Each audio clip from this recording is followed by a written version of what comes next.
안녕하세요. 저는 아들 하나 키우고 있는 30대 중반의 여자입니다.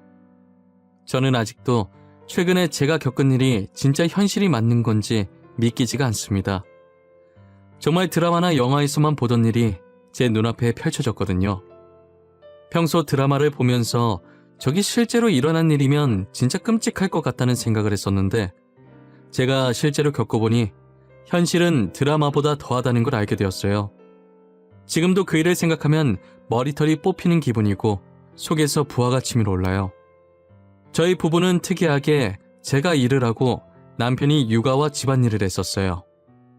저는 대기업을 다니고 있었고 저희 남편은 중소기업에 다니고 있었어요. 남편이 자존심이 강한 사람이라 자기가 뒤떨어진다고 생각했는지 저처럼 대기업에 다니고 싶어하는 마음이 강했었어요. 하지만 아무리 이력서를 넣어도 연락 오는 회사가 한 군데도 없더라고요. 그러다 저희는 결혼 2년 후 임신을 하게 되었고 육아 문제로 고민을 하게 되었어요. 여보, 기분 나쁘게 생각하지 말고 일단 들어만 봐봐. 지금 당신보다 내가 더 연봉이 높잖아. 육아휴직 기간 동안은 내가 애를 볼게. 그 후로는 당신이 애 좀 봐주면 안 될까? 육아휴직을 쓰라는 말이야? 우리는 회사가 작아서 당신 회사만큼 복지가 좋지 않아. 육아휴직 쓰는 순간부터 퇴사라고 보면 된다고. 육아휴직 말고 퇴사를 하라는 말이야. 돈은 내가 벌어올게. 솔직히 내가 당신 월급의 2배를 받는데 나보다는 당신이 그만두는 게 낫지 않아? 나보고 가정주부를 하라고? 아무리 당신 연봉이 더 높다지만 그건 아니지. 남자가 돈을 벌어야지 어떻게 집안 살림을 해. 당신 혹시 조선시대에서 왔어? 남자가 왜 집안 살림을 못해? 살림은 누구나 할 수 있어. 지금 자존심 내세울 때 아니야. 현실적으로 생각을 좀 하라는 말이야. 저희는 오랜 신랑이 끝에 결국 남편이 회사를 그만두기로 결정을 했습니다. 남편은 아들을 돌보면서 집안일을 하고 제가 벌어온 돈으로 생활을 했어요. 지난 시간 동안 저희 부부가 다퉜던 게 무색할 정도로 남편이 생각보다 육아와 집안일을 잘하더라고요. 남편도 처음엔 집에만 있는 것이 자존심 상해하면서 틱틱거렸었는데 지금은 오히려 가정주부가 체질인 것 같다면서 만족해하면서 살더라고요. 저는 그 덕분에 퇴근하고 집에 가면 집안일을 하나도 안 해요. 남편이 알아서 빨래며 청소며 온갖 집안일은 물론이고 아기까지 곤히 재워놓고 제가 집에 도착하면 바로 먹을 수 있게 따뜻한 밥까지 차려져 있거든요. 완벽하게 되어 있는 집을 보면 제가 손댈 곳이 전혀 없었어요. 회사에서 일하고 돈만 벌어다 주면 되니까 솔직히 저도 이런 생활이 너무 편했어요. 그렇게 6년을 이런 생활을 해왔던 것 같아요. 저는 평소 회사에 있는 동안에는 남편한테 전화할 일이 잘 없었어요. 아까 제가 말한 것처럼 모든 것을 알아서 척척 다 해놓기 때문에 잔소리할 일이 없었거든요. 그런데 한날은 집에 서류를 들고 간 적이 있었는데 깜빡하고 그대로 집에 두고 나온 거예요. 그래서 남편한테 전화를 5번 정도 했는데 한 번을 안 받더라고요. 씻고 있거나 애기 재우고 자기도 같이 낮잠 자나 싶어서 혹시나 방해될까봐 전화를 더 이상 하지 않았어요. 다음날까지만 하면 되는 일이라 그렇게 급한 건 아닌지라 회사 노트북 챙겨서 집에서 일을 마저 해야겠다는 생각을 하고 신경을 안 쓰고 있었어요. 그리고 며칠 뒤 제가 정말 중요한 회의 자료를 놔두고 와서 급하게 남편한테 전화했는데 그때처럼 또 전화를 안 받더라고요. 저는 어쩔 수 없이 점심시간에 점심을 포기하고 잠깐 집에 들렸었어요. 그런데 집에 있어야 할 남편이 코빼기도 안 보이더라고요. 아이도 같이 사라졌길래 잠시 앞에 애 데리고 산책 나간 줄만 알았어요. 그래서 퇴근하고 제가 남편한테 어디 갔었냐고 물어보니 남편이 살짝 당황해 하더라고요. 당신 오늘 낮에 내 전화도 안 받고 어디 갔었어? 나 중요한 서류 두고 가서 잠시 집에 왔었는데 당신 안 보이더라? 애도 안 보이고. 그게 잠시 어머니 집에 갔었어. 어머니가 우리 아들 보고 싶다고 전화하셨더라고. 우리 엄마 다리 불편하시잖아. 그래서 내가 직접 갔지. 아, 그랬어? 그럼 나한테 미리 얘기 좀 하지. 집에 아무도 없어서 놀랬잖아. 난 당신 애 데리고 잠시 산책 나간 줄 알았지. 근데 전화는 왜 안 받았어? 한 손으로 애기 안고 한 손으론 애기 짐을 들고 있으니까 손이 없더라고. 나중에 다시 전화해야지 하다가 어머니 집에서 깜빡 잠들어 버렸어. 미안해.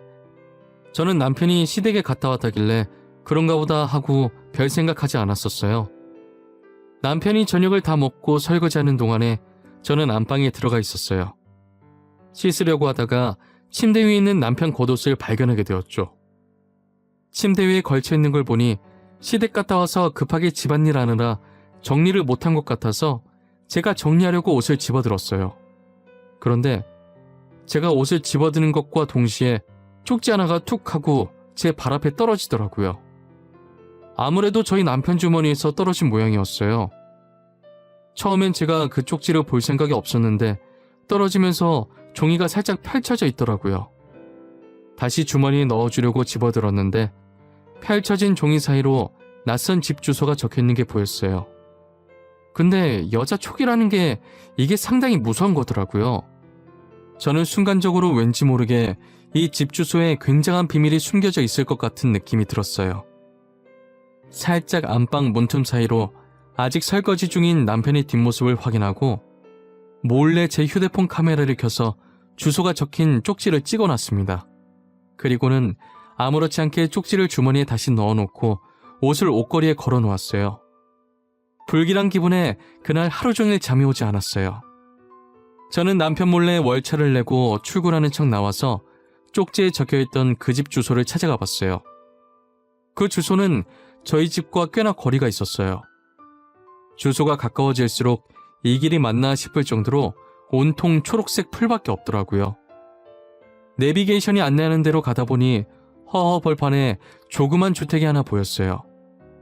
저는 도착한 뒤 차 안에서 내리지 않고 가만히 주택을 둘러보았어요.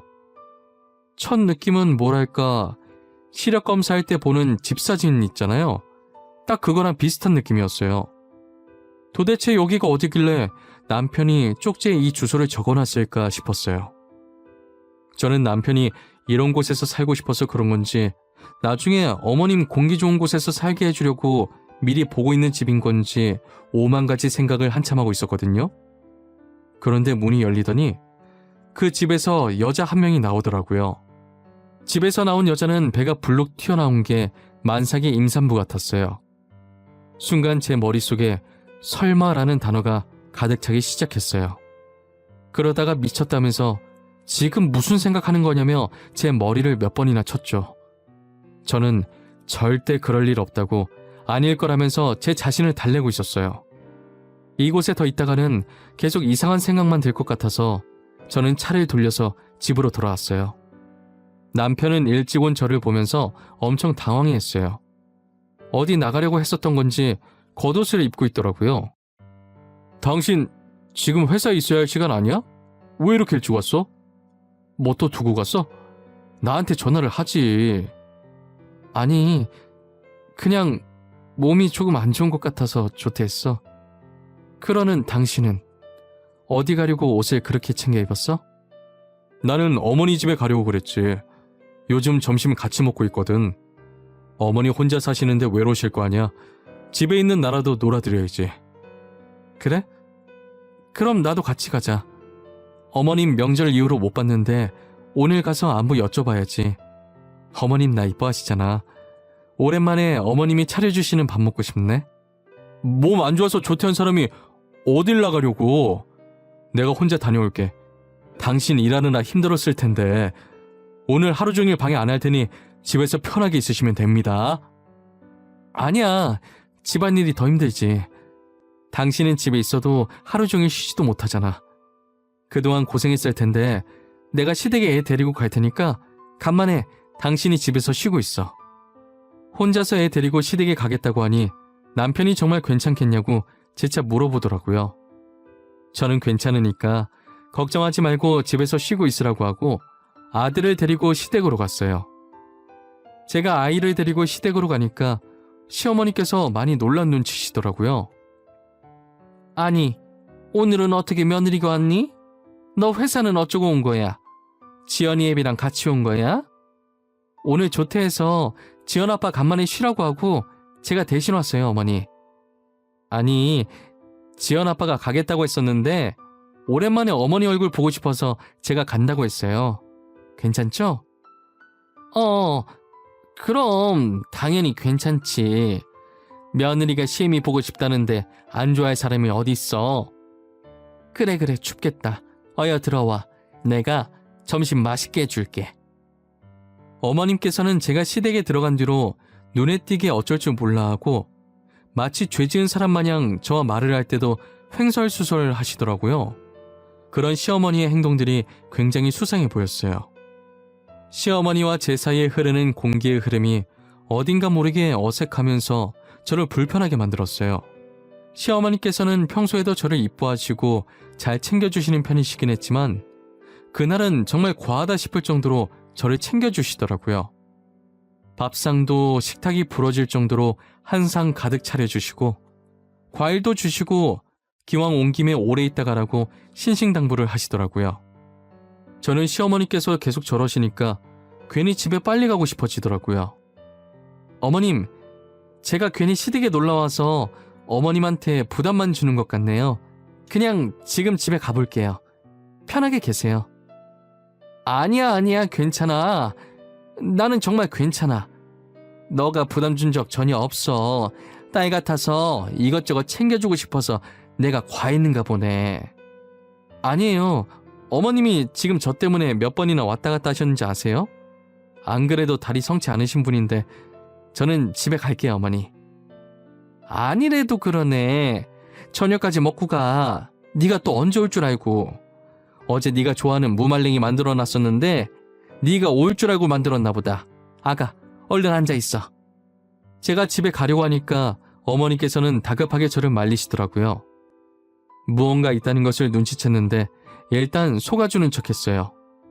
결국 시어머니의 성화에 저녁까지 먹은 후 아이를 데리고 집으로 왔어요. 집에 도착하니 남편은 주방에 있어서 급하게 밥을 먹고 있더라고요. 시간이 몇 시인데 왜 이제 밥을 먹어? 낮잠 자고 지금 일어난 거야? 설마 당신 점심도 안 먹었어? 아니야, 점심 먹었어. 나는 당신 저녁 먹고 오는 줄 모르고 같이 먹으려고 기다리고 있었는데 어머니께서 방금 당신 저녁 먹이고 보냈다고 전화하셨더라고. 그래서 지금 먹고 있었던 거야. 아이 참, 나한테 전화를 하지 그랬어. 전화하면 될 걸 왜 안 하고 미련하게 기다리고 있어. 난 오늘 하루 휴가 줬으니까 알아서 잘 챙겨 먹는 줄 알았지. 그래서 일부러 늦게 들어왔구만. 아니야, 뭘. 혹시나 당신 쉬고 있는데 괜히 내가 전화해서 방해할까봐 그랬어. 나는 이렇게 먹는 것도 괜찮아. 저는 저렇게 순한 남편이 너무 미련 곰탱이 같으면서도 괜한 의심했던 것이 미안해지더라고요. 남편 밥 다 먹는 거 기다려주고 방에 들어왔는데 남편 겉옷이 또 걸쳐져 있더라고요. 그래서 주머니에 손을 넣어봤는데 웬 초음파 사진이 한 장 나오는 거예요. 저는 처음엔 우리 애기 뱃속에 있을 때 초음파 사진인 줄 알았어요. 그런데 사진에 찍힌 날짜를 보자마자 미친 듯이 심장이 뛰기 시작하면서 오전에 쪽지 속 주소에서 봤었던 만삭의 여자가 생각났었어요. 최근에 찍은 초음파 사진이었고 아이는 이제 약 8개월 정도 됐었어요. 저는 초음파 사진을 휴대폰으로 찍어놓고 다시 주머니에 넣어놓았습니다. 심장이 한번 날뛰기 시작하더니 진정될 기미가 보이지 않더라고요. 제가 그때 심호흡을 몇 번이나 했는지 모르겠어요. 심장을 진정시킨 후에 남편한테 다가가서 주말에 중요한 미팅이 잡혔다고 거짓말을 쳤어요. 여보, 내가 방금 주말에 중요한 미팅이 잡혔어. 밥 혼자 먹어야겠는데 어쩌지? 내가 진짜 미안해. 배달이라도 시켜줄까? 아니야. 내가 요리해서 해먹으면 되는데 뭐하러 배달을 시켜? 괜찮아. 갔다 와. 그런데 무슨 주말에 미팅을 잡고 그래? 사람 쉬지도 못하게. 다들 바쁘신 분들이라 평일엔 도저히 시간이 안 나는 것 같더라고. 그래서 어쩔 수 없이 주말에 잡을 수밖에 없었어. 알겠어.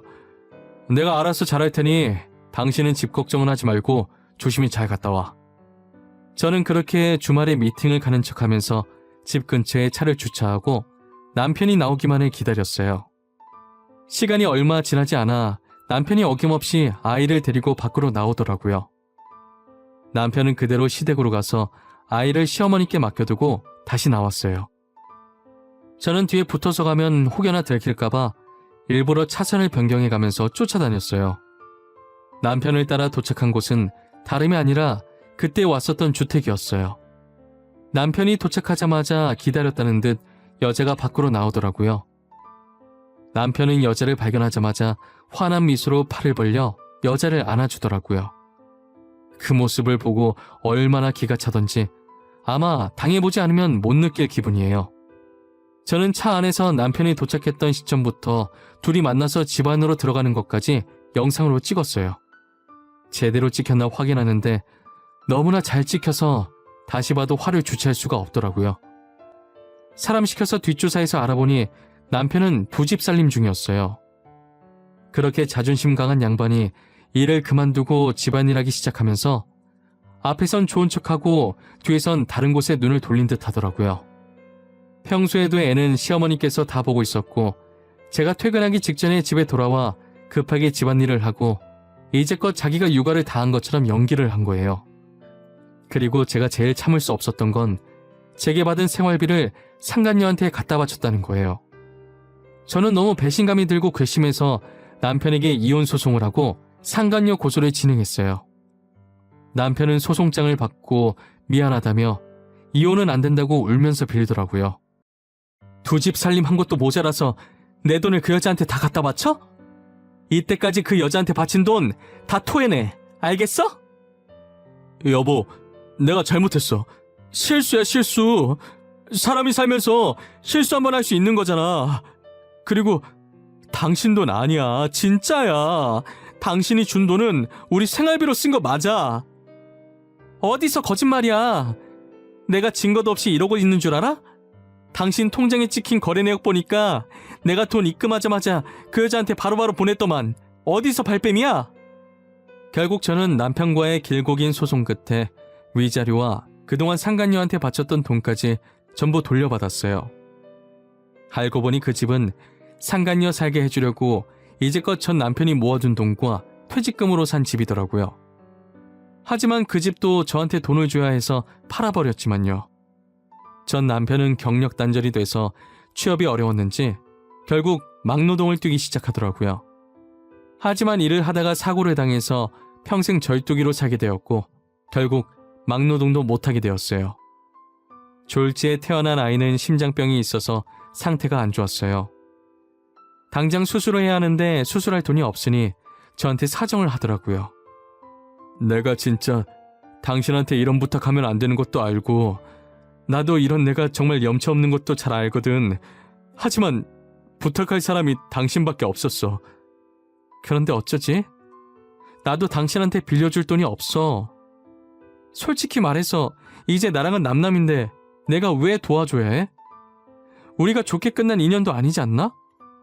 내가 부탁할 사람이 얼마나 없으면 당신한테 부탁을 하겠어. 내가 꼭 갚을 테니까 제발 불쌍한 애기 수술비 좀 빌려줘. 그 아이가 불쌍한 것 같아? 그거 너네가 잘못한 벌을 그 아이가 대신 받고 있는 거야. 너네는 나한테 잘못해서 벌 받는 건데 너가 나였으면 빌려줬겠니? 난 절대 안 빌려줄 거야. 전 돈 빌려줄 생각이 전혀 없다고 하고 남편을 돌려보냈어요. 사람들이 저한테 매정하다고 손가락질해도 어쩔 수 없어요. 솔직히 누구 때문에 제 가정이 파탄났는데요. 전 남편만 허튼 짓 안 했어도 저렇게 아픈 아이가 태어나지도 않았고 저희 가정도 파탄나지 않았어요. 솔직히 죄 없는 아이가 불쌍하긴 했지만 제 행복을 위해 신경 쓰지 않으려고 합니다. 저는 앞으로 제 아들만 보면서 살 거예요. 2번 다시 그 사람들과 마주하고 싶지도 않고 그 사람들 소식도 듣고 싶지 않아요. 제 앞에서 영원히 사라져줬으면 좋겠어요. 저도 이제 모든 것을 잊고 새 출발하려고 합니다. 제 사연 들어주신 모든 분들, 올해는 웃음과 행복만 가득한 한 해 되셨으면 좋겠어요. 추운 겨울 늘 감기 조심하시고 하고 계신 모든 일 잘 풀리시길 기원하겠습니다. 감사합니다.